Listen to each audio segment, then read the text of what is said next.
नमस्ते। कैसे हैं आप लोग सब? एकदम बढ़िया। संयुक्त वर्णों की श्रृंखला में आज हम ह वर्ण व्यंजन से बनने वाले संयुक्त वर्ण सीखेंगे। कैसे संयुक्त वर्ण बनाते समय इनका रूप बदलता है। ट, ठ, ड, ढ, द जो गोलाकार व्यंजन है उनके बारे में जैसे मैंने बताया था कि इनको दो तरह से लिखा जा सकता है। इसी तरह ह को भी हम संयुक्त वर्ण बनाते समय दो तरह से लिख सकते हैं। देखिए, जिह्वा और जिह्वा। ह के ऊपर ऐसा लगा दिया या फिर ह हलन करके भी लिख सकते हैं। आह्वान को भी ऐसे भी लिख सकते हैं, ऐसे भी। ब्रह्मा को ऐसे भी और ऐसे भी। आह्लाद को ऐसे भी और ऐसे भी। और चिहन को ऐसे भी और ऐसे भी। ये तो ठीक है, पर आप सोच रहे होंगे कि तीसरा क्या है? आपने सुना होगा और मैंने अपने शुरू के वीडियो में आपको बताया भी था कि हिंदी भाषा की जो देवनागरी लिपि है, उसकी विशेषता है कि उसमें जैसा बोलते हैं वैसे ही पढ़ते भी हैं और वैसे ही लिखते भी हैं। जैसे कि इंग्लिश भाषा की जो रोमन स्क्रिप्ट है, रोमन लिपि, उसमें बीयूटी बट है तो पीयूटी पुट है। दोनों में यू, दोनों स्थान पर यू का जो प्रोनाउंसिएशन है, उच्चारण, वो अलग अलग है।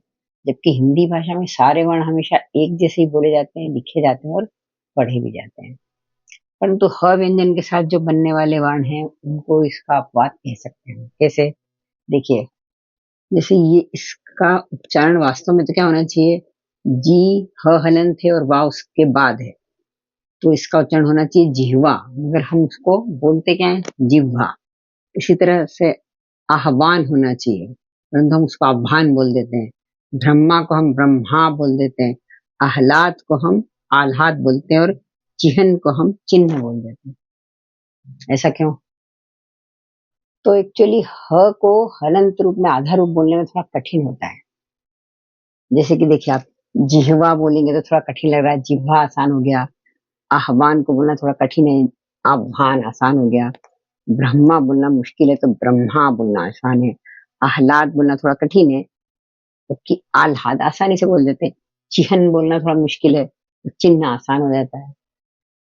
तो तत्सम और तद्भव शब्द याद है आपको? अच्छा, चलिए इतना तो याद होगा ना कि हिंदी जो है वो संस्कृत भाषा से ही निकली है।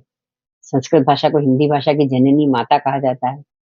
तो संस्कृत के बहुत सारे शब्द ऐसे हैं जिनको कि हिंदी भाषा में ज्यों का त्यों ले लिया गया है।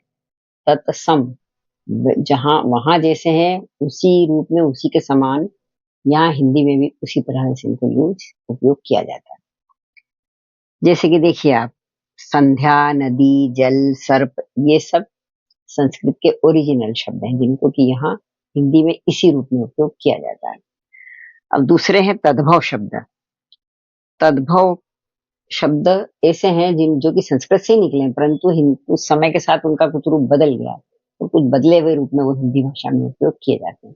जैसे देखिए, दुग्ध का दूध हो गया, आम्र का आम हो गया, रात्रि का रात हो गया और चंद्र का चांद हो गया।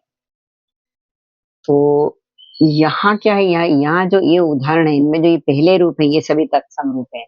ये संस्कृत में भी इसी रूप में उपयोग किए जाते हैं और हिंदी में भी इसी रूप में उपयोग किए जाते हैं।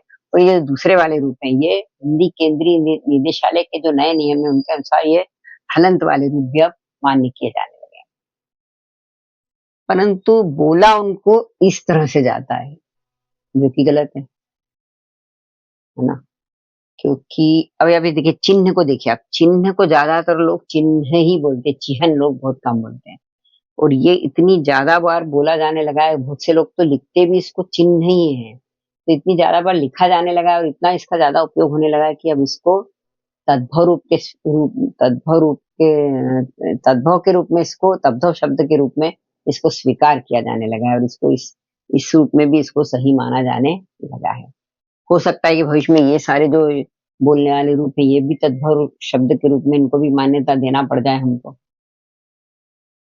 तो और इनका ओरिजिनल जो रूप है वही खत्म हो जाए, तो हमको हिंदी भाषा के शब्दों के साथ जो इस तरह तोड़ मड़ोड़ हो रहा है, उनको तो तहस नहस किया जा रहा है, इसको हमें तुरंत रोकना होगा।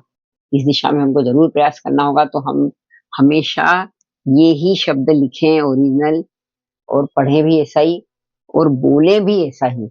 बोलने में भी कोई ऐसे इतने कठिन नहीं है। आप आह्वान बोले या आह्वान, जिह्वा बोले या जिह्वा, ब्रह्मा बोले या ब्रह्मा, आह्लाद बोले या आह्लाद, ये सभी बोलने में कोई इतने कठिन नहीं, सिर्फ थोड़ा सा ध्यान रखने की जरूरत है इनको। तो हम पूरी कोशिश करें कि बोलते समय थोड़ा-सा ध्यान रख के बोलें और लिखें और पढ़ें तो यही रूप और बोलें भी यही रूप।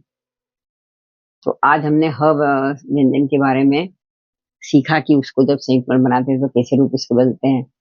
मुझे आशा है कि आपको इससे ज़रूर लाभ मिला होगा। अगर आपको ये उपयोगी लगा हो तो प्लीज़ इसको लाइक, शेयर और सब्सक्राइब ज़रूर कर दें।